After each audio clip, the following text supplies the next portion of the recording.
Ngopi yuk, ngobrol, gaul, open talk penuh inspirasi.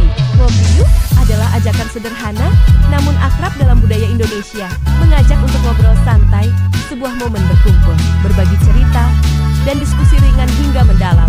Simbol kedekatan dan keterbukaan, obrolan sambil ngopi sering menjadi ruang jujur tanpa formalitas. Mewakili atmosfer yang hangat dan inklusif, siapapun bisa ikut, tanpa batasan. Baik, kita kembali di podcast Ngopi Yuk. Tadi Pak Kapolres bilang bahwa ada sesuatu yang dikhawatirkan. Ternyata apa yang dikatakan oleh Pak Kapolres tadi sudah Tengku jelaskan. Allah juga mengingatkan loh. Hendaklah kamu khawatir, kan gitu ya selanjutnya.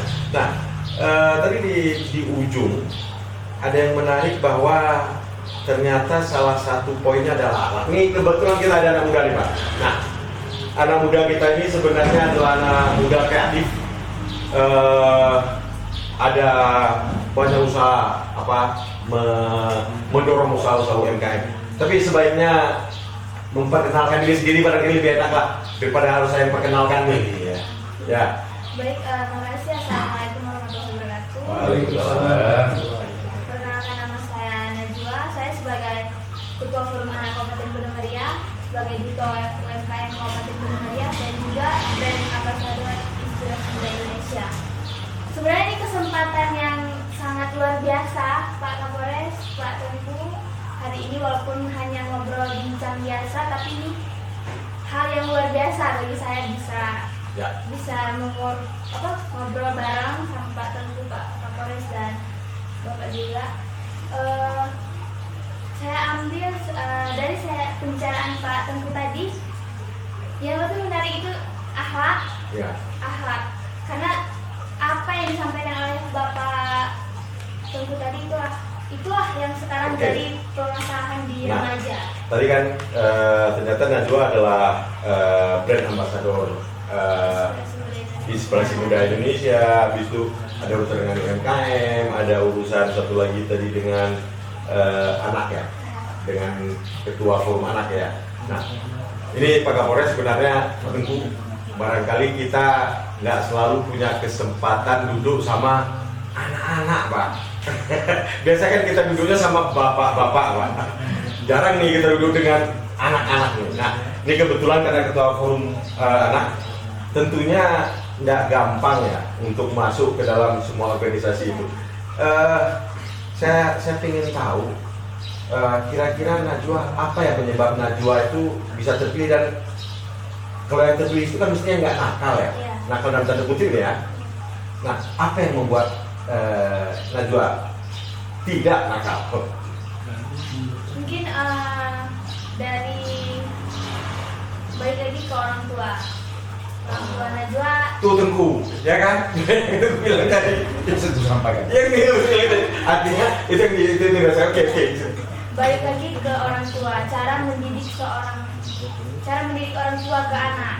Jadi mungkin udah banyak pengalaman-pengalaman yang orang tua Najwa sampaikan ke Najwa, sehingga buat Najwa sadar akan hal yang mungkin mau saya lakukan harus saya pikirkan dulu.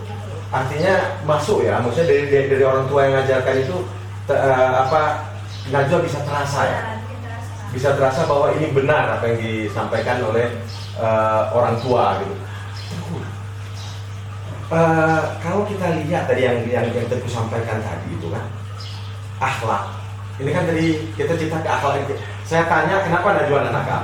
Ternyata ini kan ada pendidikan akhlak yang tadi ternyata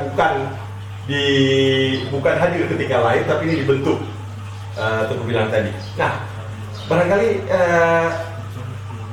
kapan ya Tengku sebaiknya kita mendidik anak itu? Oke, pertanyaan menarik di kapan. Sebenarnya mendidik anak itu harus dari sejak dia di dalam kandungan. Bahkan mungkin sebelum lahir ya Tengku? Di dalam kandungan. Ya. Di dalam kandungan itu sudah harus dididik. Lahir biasa begini. Maka kalau kita bisa buat grafisnya mungkin. Pendidikan terhadap anak itu dari 0 sampai 6 tahun. Itu biasanya anak akan menggunakan kata apa kata ayah.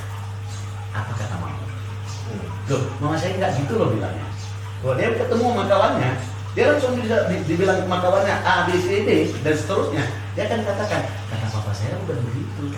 Kalau bahasanya kena mamaku udah goya. Seperti itu mereka ya. Kata papa nggak gitu loh. Iya, iya, iya. Kata ayah aku nggak gitu loh. Jadi dia apa kata ayah, kata ibu itu penurutnya di situ yang pertama.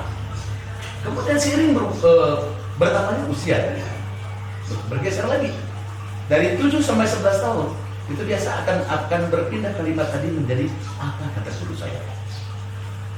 Ketika dia bercerita dengan teman-teman, kata guru nggak begitu loh. Kata guru nggak gitu loh. Ya, ya. Jadi dia tergantung kepada orang lain. Apa kata guru? Itu dari 7 sampai 11. Oke. Kemudian dari 12 sampai 20, 12 berarti sudah pada PJP. Ya, sampai tamat SMA lah kira-kira. Sampai dari kelas 1 SMP sampai tamat SMA. Kira-kira gitu ya. Ini kita kira-kira kan. Ini ya balik apa kata Nanda Najwa. Apa kata teman? Apa kata teman saya? Apa kata teman? Kata teman saya nggak gitu, Pak. Kata teman saya nggak gitu. Jadi dia terbawa sistem apa yang dilakukan oleh temannya itu yang dia contoh. Dan dia bawa pulang ke rumah. Oke. Mungkin salah satu yang dilakukan oleh Najwa. Dia nggak tergiur dengan apa kata teman. Ibu, tahan dulu sebentar. Tahan dulu sebentar, Ibu. Tadi kata Pak Kapolres, pada saat kejadian penangkapan itu kan membentuk geng, itu kan karena kebersamaan pertemanan gitu Pak. Nah, ini kan yang saling mempengaruhi ini berarti kan? Apa kata Itu yang kata teman. Itu sebenarnya kayak mana sih Pak mekanismenya di sana itu? Betul. Jadi ketika kita lakukan interogasi kepada anak-anak kita ini remaja, memang pengaruh gitu ya. Kalau satunya misalnya diajak nggak mau, itu langsung dikatain, langsung dibully, dihujat. Ya, ya. Nah, kalau tidak ikut kelompoknya itu, bahasanya memang bahasa kotor ya, makanya saya tidak mesti dihujat. Kamu ini bahasa penakut lah, kamu ini dan sebagainya. Nah itulah yang menyebabkan mereka harus ikut. Itu yang kata Pak Tipu, apa kata teman? Nah, Apa kata teman? Najwa, teman-teman Najwa yang bermasalah, ya maksudnya kan bermasalah, ada bermasalah hukum itu dibereskan Pak Kapolres. Tapi ada juga yang tidak bermasalah hukum tapi bermasalah. Nah, ini tadi Pak Kapolres sudah lihat kasus di lapangan nyata. Apa kata teman? Tengku juga mengatakan ada satu level di usia anak kita, apa kata teman? Najwa melihat apa masalah itu? Apa kata teman nih? Maksudnya yang membuat mereka nakal tuh mungkin karena apa kata teman? Iya, kayak yang dibilang Pak Kapolres tadi, yang nggak mau ikut sampai dibully. Itulah yang terjadi di Najwa. Itu betul-betul terjadi. Itu betul-betul terjadi saat Najwa tidak mau mengikuti mereka. Itu yang mereka lakukan ke Najwa. Mereka bully Najwa, mereka jatuhkan. Tapi dengan mereka jatuhkan Najwa, dengan mereka bully Najwa, disitulah keluar karakter asli Najwa untuk sebenarnya kita lebih baik seperti ini daripada kita melakukan hal itu. Contoh Najwa dibully gimana? Misalnya katakan saya temannya nih, Ya. saya mau misalnya Najwa kita bolos yuk, kita mau ngopi apa gitu di sana asik gitu. Nah pada saat Najwa nggak mau, itu kira-kira kalau teman-temannya bilang apa? Mereka mungkin atau diam dan langsung meninggalkan. Sok hebat, sok cantik, sok ini kan gitu ya, sok suci. Kan gitu. Tadi Najwa juga ternyata akhlak dari orang tua nih. Di level selanjutnya nih, level apa kata teman nih. Nah, ada level lebih bahaya nggak gitu Bu? Kalau saya melihat dari fase-fase dari fase usia ini yang fase ini yang paling berbahaya, Kritis. 11 ke 20. Dan apa kata Pak Kapolres tadi, ini bukti nih. Ya. Jadi cerita saya apa yang saya sampaikan tadi ternyata diiyakan oleh Pak Kapolres. Najwa juga ini pengalaman langsung nih. Artinya apa? Pengalaman lapangan. Artinya yang melakukan kejahatan tadi di geng motor itu kan karena apa kata teman? Nah, Usianya di antara 11 sampai 20 tahun. Kalau mungkin di atas 20 tahun bisa dikenakan sanksi hukum, Pak. Kalau dia. Tapi karena dia usianya baru katakan 14 tahun, ada yang 13 tahun, bagaimana yang harus kita lakukan? Itu kenapa Bang? Ya, usianya memang berkisar antara 13, 14 sampai dengan 18 tahun. Nah kan, Nah, terbukti ya? ya. Ini apa yang saya sampaikan itu terbukti. Itu dia. Artinya 11 sampai 20 tahun ini masa-masa kritis. Maka disinilah kita harus tampil. Apa yang harus kita lakukan? Ya, apa yang harus kita lakukan? Kemudian kalau kita melihat lagi, kalau tadi di masa 11 sampai 20, saya lanjutkan dulu. Ya. Dari 20 ke 30, nah, dia sudah seperti mungkin Najwa, sudah di 20 tahun. 18 tahun. Baru belum ya? Ya. Belum masuk ya? Masih yang Masih apa kata teman? Apa kata di teman? masa kritis. Masa kritis, ya. Ya kan? Bisa berubah dia. Ya. Mudah-mudahan tidak berubah. Nah, dari 20 ke 30 baru dia baru mengatakan jati diri dia yang asli. Jati diri dia. Apa kata saya? Itu Saya nggak terpengaruh lagi dengan kata lu. Apa? Siapa lu? Apa kata lu? Gua nggak dengar. Jadi di fase 20 ke 30 ini, nah inilah terbentuk nanti kalau dia memang punya jati diri yang baik, nah di sini akan muncul. Dia akan muncul. Kemudian sebentar sedikit lagi nih. Dari 20 ke atas baru disebutkan apa kata Tuhan. Dia langsung bisa menerima apapun yang terjadi terhadap dia. Ya kalau ini memang suratan saya, ya udah saya terima. Ya. Oke, Pak. Pak Kapolres. Tadi kan ternyata yang di level 11-20 yang kata Tengku. Ini kan nampaknya melakukan sesuatu itu masih bersama-sama, Pak. Nah, apakah di atas level tadi itu yang apa kata saya tadi itu, Pak? Ini artinya mungkin melakukan kejahatannya lebih sedikit, kelompoknya lebih kecil atau lebih terorganisir atau sendiri-sendiri gitu, Pak. Nah, itu kalau yang sering muncul yang gimana, Pak? Kalau di Bener Meriah ya, kita bicara Bener Meriah, memang di usia 20-an ke atas atau 18 ke atas itu sudah personal. Kita belum mendeteksi adanya kejahatan yang dilakukan oleh kelompok di atas usia 20 tahun. Belum. Bener Meriah ya. Maksudnya yang geng yang memang usianya di atas itu. Nah ini kan masih di Bener Meriah, masih di level itu. Kisaran usia 12 sampai 20. Nah, itu artinya yang di bawah itu masih berkelompok. Ya. Apa kata teman? Jadi juga Najwa bilang apa kata teman. Di atas itu sudah apa kata saya, berarti udah main sendiri ya. Ya. Nah, Najwa punya nggak pengalaman yang di atas level Najwa yang itu kira-kira mereka melakukan kejahatan atau kenakalan kayak gitu? Itu mereka masih berkelompok atau gimana tuh, Bro? Yang Najwa Itu lihat? masih berkelompok. Ya, itu di atas. Itu di atas Najwa. Itu berapa tahun di atas tuh? Ke 5 tahun. Yang di atas lagi tahu nggak? Nggak tahu. Oh ya, berarti masih masuk. di umur 22-23an. 20-an ya, berarti yang di sekitar Najwa ini masih dalam bentuk kelompok. Nah, kenapa Najwa tidak ikut dalam kelompok? Balik lagi ke kesadaran diri Dan orang tua. Apa kata saya? berarti masih ada Tengku, masih ada harapan nih. Artinya, walaupun apa kata teman, ini masih ada satu contoh, ada harapan nih orang tua masih bisa melakukan pengontrolan kan gitu nih. Iya. Walaupun secara umum, kalau kita lihat secara global tadi apa yang terjadi di tingkat kejahatan yang dilakukan geng-geng tadi, ternyata usia di apa kata teman. Ya. Tapi sebenarnya masih ada harapan loh Tengku. Kita berharap sebenarnya kita sebagai orang tua ada loh orang tua yang mau menjerumuskan.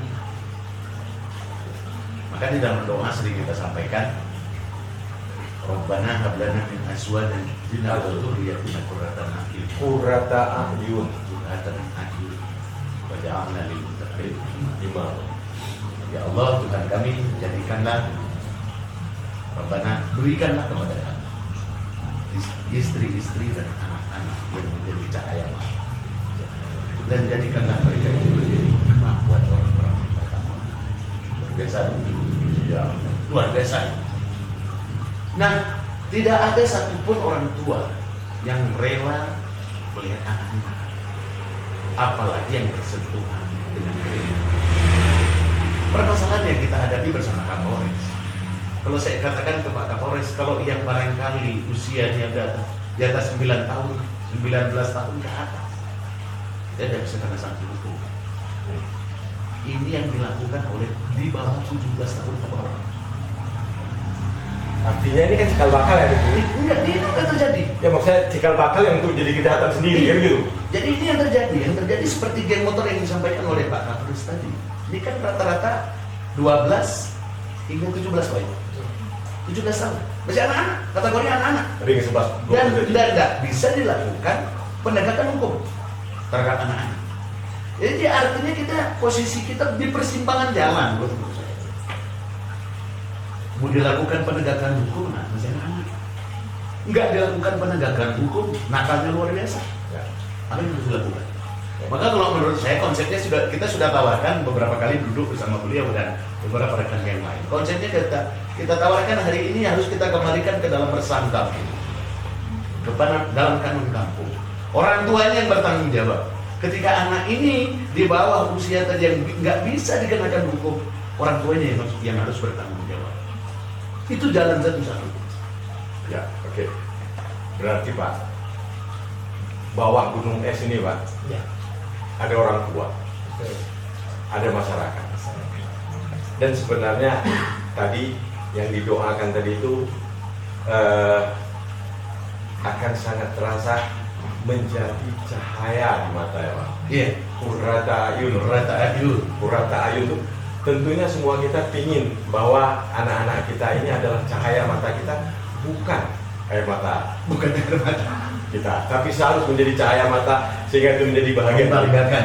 dari kebahagiaan kita gitu. Nah, mungkin Najwa sendiri sudah merasakan itu.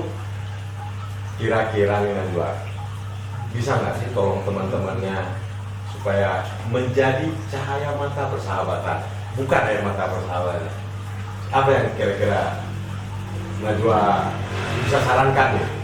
Untuk kami juga nih, ya walaupun kami orang tua, boleh loh menyarankan orang tua melakukan sesuatu. Menurut Najwa, kembali lagi kepada orang tua. Di saat anak itu nakal, bisa nggak orang tua jangan memarahinya dengan emosional. Jadi itu yang digambarkan ke orang tua Najwa. Najwa pernah nakal, Najwa nakal juga karena anak-anak pasti. Tapi orang tua Najwa selalu kasih, mungkin dia marah sama Najwa, tapi dia tidak pernah melakukan dengan kekerasan, dengan suara yang besar, nggak pernah. Dia dudukkan Najwa dan dia berbicara secara ini. Jadi lebih menyentuh ke hati daripada dia pukul Najwa sehingga Najwa dendam dan pasti akan melakukan kesalahan itu yang lebih besar lagi. Nanti kan cuma dipukul. Artinya kasih sayang. Teguh doa sekali lagi tadi teguh. Oh dari doa teguh tadi itu kan ada itu tuh. Ya, Rabbana hab lana min azwajina wa dzurriyyatina qurrata a'yun waj'alna lil muttaqina imam. Kan Jadi ada pindah doa di situ kan. Ya, jadi artinya gini, dari satu sisi juga kita nggak sepenuhnya menyalahkan anak-anak. Bagaimana? Sekarang masuk ke dalam ranahnya Pak Kapolres tentang undang-undang kekerasan dalam rumah tangga. Sejauh mana tanggung jawab seorang ayah? Ini udah tunjukkan. Berapa banyak di daerah kita benar meriah yang menjadi tulang punggung keluarga itu bukan ayah, ayahnya ada. Tanggung jawab ada nggak? Ada. Entah di mana. Ini yang jadi masalah. Jadi apa yang disampaikan Najwa tadi, karakter anak harus diperbaiki dengan catatan karakter orang tua juga berubah. Akhlak. Ini dibaliknya ke akhlak ya. Jadi kalau karakter itu kan luas kan. Nah, kemudian kalau ingin memang menciptakan ini, maka saya sampaikan tadi lewat kanun resam, lewat kanun kampung, kemudian yang tidak kalah penting lingkungan masyarakat. Nggak dulu barangkali kita usia nggak jauh beda. Pak Kapolres berapa sekarang? 40. Wah itu halus sekali.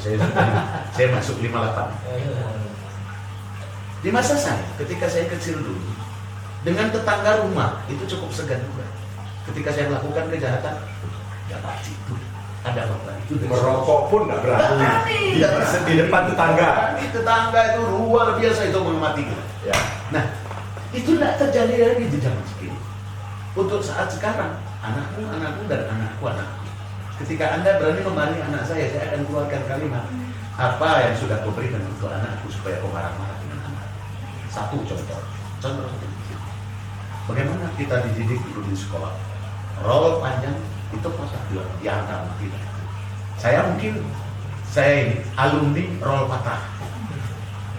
Mungkin Bapak juga sama, alumni rol patah. Saya alumni penghapus, Pak. Penghapus. Itu Penghapus terbang. kita. Tapi ketika kita dimarahin sama guru di sekolah, kemudian kita pulang ke rumah, kita nggak berani lapor loh kak ayah. Ketika kami melapor ke ayah, itu ditambah sama ayah kita. Kan terbalik sekarang posisinya udah terbalik. Ketika hari ini maka guru di sekolah nggak berani memberikan sanksi kepada muridnya, takut nanti terjadi kriminal dituntut oleh wali murid. Nah, artinya di sini saya ingin sampaikan dalam kesempatan ini, lingkungan itu menentukan karakter. Kalau lingkungan diam, maka kita menunggu ini bom waktu. Ya, berarti kan tadi Pak ada kepolisian. Ya. Itu yang setumpuk kecil di ujung itu yang bisa diberesin. Iya. Yang di bawah ternyata harus diberesin sama orang tua, diberesin oleh masyarakat. Dan tadi ketika Najwa menceritakan salah satu komponen dalam pendidikan itu adalah kasih sayang. Nah, Ngopi yuk, ngobrol, gaul, open talk penuh inspirasi. Ngopi yuk adalah ajakan sederhana namun akrab dalam budaya Indonesia, mengajak untuk ngobrol santai, sebuah momen berkumpul, berbagi cerita, dan diskusi ringan hingga mendalam. Simbol kedekatan dan keterbukaan, obrolan sambil ngopi sering menjadi ruang jujur tanpa formalitas. Mewakili atmosfer yang hangat dan inklusif, siapapun bisa ikut, tanpa batasan.